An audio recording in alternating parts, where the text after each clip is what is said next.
ফিরে এলাম বিরতির পর। এতক্ষণ আপনারা শুনছিলেন মুখ্যমন্ত্রী মমতা বন্দ্যোপাধ্যায়ের জনসভা থেকে যে বক্তব্য রাখছিলেন। আমি আবারও চলে এসেছি ধর্মযুদ্ধ 2024 নিয়ে এবং বিভিন্ন খবরের আপডেট আপনাদের সামনে তুলে ধরবো। তবে তার আগে পরিচয় করিয়ে দিই আমাদের অতিথিদের সঙ্গে। এই মুহূর্তে আমার সঙ্গে রয়েছেন বিজেপির তরফ থেকে মণিকাঞ্চন পাল, স্বাগত মণিকাঞ্চন দা। রয়েছেন টিএমসির পক্ষ থেকে কোহিনুর মজুমদার, আপনাকেও স্বাগত। অন্যদিকে কংগ্রেসের পক্ষ থেকে রয়েছেন কেতন জয়সওয়াল, আপনাকে কলকাতা টিভিতে স্বাগত।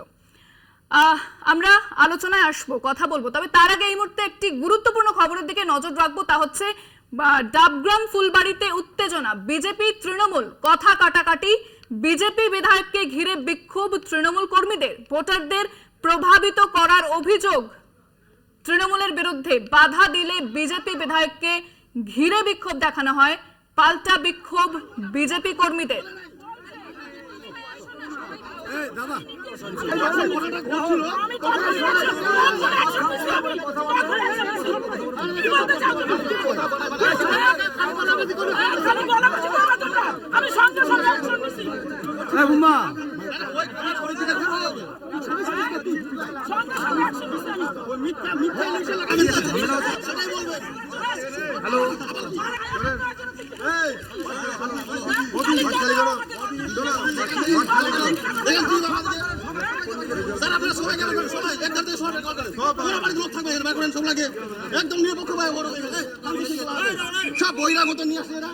দেখতে পাচ্ছেন সেই ছবি ডাবগ্রাম ফুলবাড়ির, যেখানে বিজেপি এবং তৃণমূল কথা কাটাকাটি, ভোটারদের প্রভাবিত করার অভিযোগ তৃণমূলের বিরুদ্ধে। বিজেপি কর্মীরা সেখানে এলে তাদের ঘিরে বিক্ষোভ দেখাতে শুরু করে তৃণমূল।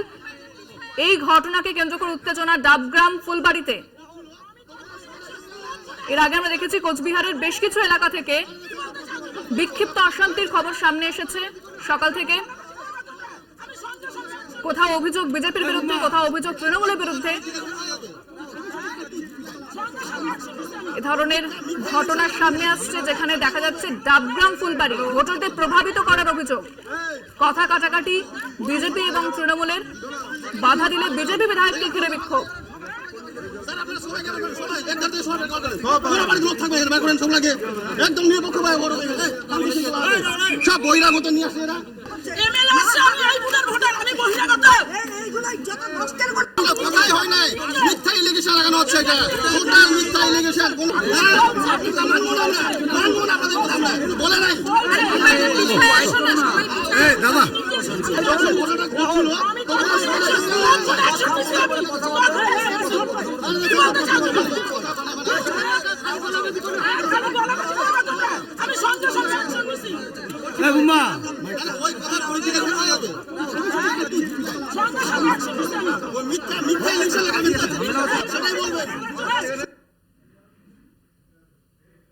ফিরছি আরো খবর নিয়ে একটা বিরতির পর, সঙ্গে থাকুন।